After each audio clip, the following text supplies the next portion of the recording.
Hola, bienvenidos todos a Penúltima.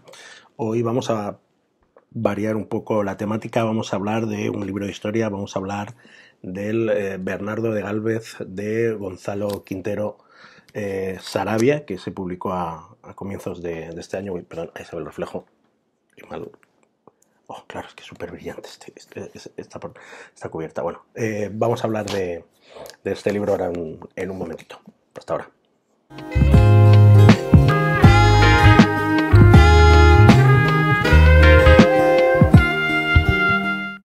Bueno, como decíamos, vamos a hablar hoy de libros de historia, de libros que son propiamente libros, textos de referencia de investigación historiográfica. ¿Por qué hago esta diferenciación? Porque precisamente si hay algo que está sucediendo a día de hoy de una manera generalizada dentro del mercado del libro y de las novedades, es la aparición y la presencia casi, diríamos, directamente única, sobre todo en bestsellers, de textos que son libros, novelas que aluden a la historia. También hay ensayos que se supone que releen cuestiones históricas. Quizás uno de los más famosos en fecha reciente ha sido Imperiofobia, pero que aunque se presentan como ensayos, realmente son textos de corte mucho más periodístico, meramente opinativo, que carecen del rigor y el fuste necesario de una investigación como para ser tomados en serio. Y en cambio, lo que sí que hay, y quizás no reciben toda la atención mediática que merecen, son monografías históricas, textos historiográficos de primer nivel, que además incluso en algunos casos, como el caso más particular del que vamos a hablar un poquito más pormenorizadamente, vienen a evidenciar también la singularidad del ecosistema literario español y la industria del libro española. No quiero, ya que estamos hablando de libros de historia, dejar de hacer referencia, porque no es, digamos, un tema habitual en estos vídeos, pero no por eso quiero que se olvide, de la que posiblemente es una de las mejores editoriales en general actualmente en España y en concreto un auténtico referente en el libro de historia, que es Pasado y Presente, la editorial de Gonzalo Pontón, que es un editor muy famoso, fundó Crítica, es un tipo que pasó mucho tiempo dentro de editoriales de referencia que finalmente fueron absorbidas por grandes grupos, y que hace relativamente poco montó Pasado y Presente, relativamente poco, una década, que es una editorial que tampoco publica mucho, pero lo que publica siempre de una calidad total y absoluta. Y justamente en Pasado y Presente, donde hay maravillas como por ejemplo la Segunda Guerra Mundial de Víbor y demás, fue donde Pontón publicó finalmente su libro, La lucha por la desigualdad. Este libro se publicó en 2016, fue Premio Nacional de Ensayo en 2016-2017, cuando los premios nacionales de ensayo se daban a libros que proponían, por así decirlo, investigaciones o aspectos novedosos, que eran realmente libros de investigación y no de divulgación, como ha pasado este año. Que ojo, que el libro de Irene Vallejo está muy bien como divulgación, pero pasma un poco, es un premio nacional de ensayo, sobre todo si uno lo compara, por ejemplo, con este libro, ¿no? Que es un libro que lo que viene a explicar es que, al contrario de lo que siempre se ha querido ofrecer, la lectura que se ha hecho, sobre todo se viene haciendo en un tiempo a esta parte, que parece dar a entender que el pensamiento de Marx surge como una especie de generación espontánea, que no tiene ningún tipo de anclaje en lo que está sucediendo en la realidad. En realidad lo que viene a significar Pontón es que a lo largo de todo el siglo XVIII lo que se produce es una aceleración del capitalismo, que provoca también automáticamente una evidente desigualdad, y que es a lo largo del siglo XVIII donde se cimentan las bases de todas las luchas de clases y la desigualdad social, que sigue siendo el gran lastre del mundo capitalista. Y además está analizado de una manera pormenorizadísima, cargadísimo de datos y muy perspicaz. Es uno de los grandes libros que merecen estar en toda biblioteca y merecen leerse todas y cada una de sus 700 páginas, que está cargada de material para el pensamiento, ¿no? Siempre Gonzalo Pontón ahí es un referente. Y justamente este año, en principio iba a haber salido a finales del año pasado, pero por todo el movimiento que ha habido de planes editoriales y demás relacionados con la pandemia, terminó apareciendo justo a inicios de 2021, Un libro que era largamente esperado por parte de los lectores de historia, de los buenos lectores de historia, que era el Bernardo de Gálvez de Gonzalo Quintero Saravia. ¿Y por qué era largamente esperado? Pues por una razón muy sencilla. Realmente este libro se editó primero en Estados Unidos, lo ha traducido el propio autor, pero la primera edición se hizo en 2018 en la University of North Carolina Press, y fue un libro premiado. Además, de hecho, se llevó el premio como Distinguished Book Award a la mejor biografía publicada en Estados Unidos en 2018, que otorga la Society for Military History, la Sociedad para el Estudio de la Historia Militar. Y es una monografía que gira en torno a una figura prácticamente desconocida en España, es más conocida en Estados Unidos que en España, que es el que era el gobernador, el delegado de la monarquía española en la Luisiana, en el momento en que se produce la guerra de la independencia de los Estados Unidos, mientras se está produciendo el proceso emancipatorio de las 13 colonias, una guerra entre el incipiente país, entre esas colonias y Gran Bretaña, el imperio británico. La presencia y las acciones y las inacciones de Bernardo de Gálvez fueron muy importantes para consolidar el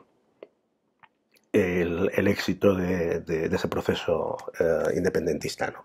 Y por eso en Estados Unidos sí es bastante más conocido. Aquí no es un autor, o sea, no es un personaje histórico que sea demasiado conocido, precisamente por eso, ¿no? Su presencia no fue tampoco muy relevante para la historia, para el devenir del Imperio Español. De hecho, una de las cosas que analiza muy bien Quintero Saravia en el libro es hasta qué punto Bernardo de Gálvez, siendo muy joven, acabó ocupando esa posición en buena medida, porque tampoco es que fuera muy relevante la Luisiana para España. O sea, se produce ahí una serie de intercambios de terrenos coloniales. España pierde la Florida, pero a cambio obtiene la Luisiana, y le sirve sobre todo para que funja como tapón, por así decirlo, para proteger el virreinato de Nueva España, lo que hoy en día es México, y sobre todo la parte norte, que era la Nueva Vizcaya, creo que era. Entonces, en ese sentido, pues sí dicen, vamos a contar con Luisiana, pero no fue nunca un terreno que le interesara especialmente a la corona española, no la había especialmente rentable, etcétera, etcétera, etcétera.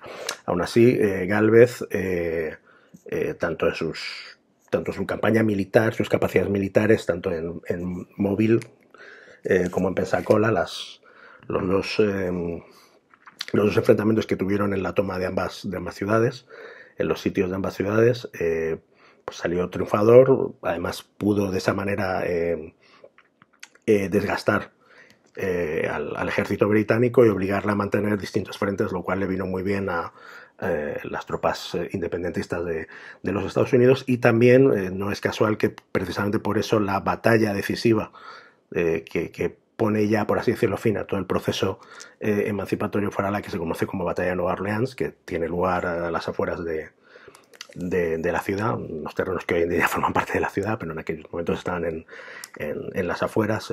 La batalla tiene lugar en lo que hoy en día se llama el Ninth Ward, el Lower Ninth Ward, y Arabi. Pero bueno, el asunto está en que, lo dicho, hay una serie de detalles que hacen de este libro muy interesante. Justamente mientras lo estaba leyendo, y era una cosa curiosa, una gente me preguntaba, decir, joder, es un tocho de historia. Efectivamente, es un tocho de historia, es un tocho como deben ser los libros de historia. Estoy buscando exactamente para que se vea en cámara. Es esto. A ver, esto es el libro en sí, esto es el lomo del libro, son 730 páginas aproximadamente. El lomo del libro, de los cuales esto es propiamente como tal la investigación historiográfica, la exposición de los hechos, y esto, ojo, es decir, para que se vea ahí, es decir, no es la mitad, pero sí es desde luego una tercera parte del volumen total, son las notas. Y aunque parezca una cosa anecdótica, creo que es muy importante resaltar las notas. Iré luego a ello. Os voy a leer también un fragmentito que me parece especialmente interesante, que es precisamente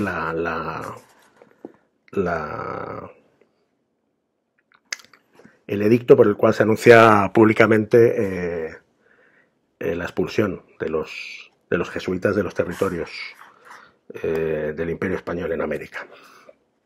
Donde viene, además perfectamente resumido, y en esto coincido con Quintero Sarabia, lo que venía a ser el despotismo ilustrado y en general el despotismo monárquico, ¿no? La imposición de una serie de normas, ya que el bando se remata con lo siguiente: de una vez para lo venidero deben saber los súbditos del gran monarca que ocupa el trono de España, que nacieron para callar y obedecer, y no para discurrir y opinar en los altos asuntos de gobierno. Mucho más vigente de lo que podemos pensar este libro que está hablando de hechos sucedidos a finales del siglo XVIII y principios del XIX, ¿no? Toda la epopeya de Gálvez, la relación de la Luisiana con el Caribe, las tensiones entre los poderes monárquicos, las relaciones de gobierno en Cuba y las tensiones en la Luisiana. Y también una cosa muy curiosa, que es una de las cosas que analiza muy bien Quintero Sarabia, que es hasta qué punto la presencia de Bernardo de Gálvez fue determinante para la posterior evolución de Nueva Orleans, en general de toda la cuenca del río Mississippi, Missouri, la cuenca del Mississippi, Missouri, que es un vastísimo territorio que Francia cedió. Bueno, la corona francesa cedió a la corona española, luego la corona española, por los tratados secretos que firman Godoy y Carlos IV con Napoleón, devuelven al Estado francés, y Napoleón vende por una cantidad ridícula, teniendo en cuenta que pasaba a ser la mitad de toda la extensión de los Estados Unidos de la época y aproximadamente una cuarta parte de la actual. Todo lo que es la enorme Luisiana, la cuenca del Mississippi, Missouri. El libro también explica cómo prácticamente todo el desarrollo del actual San Luis se debe a la labor de Gálvez, San Luis de Yuenses, como se llamó en la época, y cómo también las relaciones que estableció Bernardo de Gálvez con la aristocracia y la nobleza ya asentada, la burguesía, tanto de origen británico como francés, en la ciudad, permitió el desarrollo prácticamente posterior, en el mismo momento en que finalmente dejan de pertenecer, deja de ser un territorio gobernado por la monarquía española, en el gran foco del posterior desarrollo de la industria algodonera de los Estados Unidos, ¿no? El hecho de que realmente a lo largo del siglo XIX Nueva Orleans creció espectacularmente hasta convertirse en la tercera ciudad del país, como era en 1900, aunque luego también a lo largo de todo el siglo XX ha vivido la decadencia hasta su estado actual, convertido casi en un parque temático para turistas que bien van a ver música y a ver la cuna del jazz, o van a emborracharse en los bares abiertos 24 horas. Pero como decía antes, me parece muy importante cuando uno habla de una historiografía destacar esto, ¿no? Es decir, que propiamente lo que es el texto historiográfico que acaba en la página 450 y las otras siguientes 300 páginas son notas, porque un libro de historia tiene que estar refrendado por hechos. Es decir, lo que diferencia un libro de historia de todas esas novelas vacuas, de todos esos ensayitos periodísticos que pretenden reformular y reinterpretar los hechos históricos, es que en un libro de historia tú no te puedes inventar nada. Un libro de historia, cada una de las afirmaciones que haces tiene que estar refrendada por un documento que certifique el rigor con el que ha sido escrito el libro. Si la mayoría de las novelitas de mala muerte, incluidas por ejemplo las que escribe Pérez Reverte, tuvieran la centésima parte de rigor que biografías como esta, posiblemente no tendríamos el nivel tan paupérrimo que tenemos de literatura o de ensayismo. El otro día leí un artículo bastante poco afortunado sobre el éxito de los ensayos de derechas, de los libros de derechas, en el cual no se hace en ningún momento el análisis más palmario y evidente, que es decir, que son libros que de manera prácticamente sistemática ofrecen realidades inventadas, no están contrastados. ¿No? El problema de imperiofobia es que son un cúmulo de tonterías, de opiniones que en el momento en que uno las revisa con un poquito de conocimiento del asunto y de investigación se vienen abajo. Y eso pasa prácticamente en todos los libros que aparecen como grandes ventas de ensayo de no ficción a día de hoy en España. No digo ya, pues digo ya novelitas que se pretenden históricas y que ni tan siquiera hacen una investigación medianamente decente de los hechos. Siempre insistimos mucho en la lectura de novelas, de ensayos, de poemarios, y quizás habría que tener también muy presentes las monografías históricas, sobre todo cuando son serias. Por ejemplo, el caso de la biografía de Bernardo de Gálvez es un ejemplo de ello. Creo que el libro de Pontón es superior, pero vamos, es que el libro de Pontón es uno de los mejores libros que se han publicado en los últimos 20 años en España, pero siempre conviene tener ahí a la vista lo que son los grandes libros de historia. No salen muchísimos, porque evidentemente requieren mucho trabajo para su realización, pero cuando aparece un buen libro de historia es una maravilla. No quiero cerrar esto ahora que estoy hablando de grandes libros de historia sin hablar de otra de las disciplinas tradicionalmente poco conocida, que es la de la historiografía de la ciencia, la historia científica, porque ahora, además esto me ha surgido, así según estaba hablando me he acordado, que es otro también de los mejores libros que se han publicado en España en los últimos 25 años, es una maravilla. Estoy mirando exactamente cuál es la fecha, es del 2010, tiene ya una década, que es el rinoceronte y el megaterio, de Juan Pimentel, que es un libro que tiene el rigor de un investigador, pero el ritmo y la pulsión de un muy buen escritor. Es posiblemente el gran libro de Juan Pimentel, y es un libro que quizás no es tan conocido como debiera. Esto es el típico libro que permite aprender muchísimo de una manera muy gozosa y repensar muchas ideas sobre, sobre el mundo en el que vivimos. El rinoceronte y el megaterio de Juan Pimentel, que además es buen amigo, y un abrazo si ve esto. Poco más, lo de siempre. Recordaros que os podéis suscribir al canal, agradeceros que estéis ahí escuchándonos, viéndonos, y nada, intentamos volver a la mayor brevedad posible. Muchas gracias.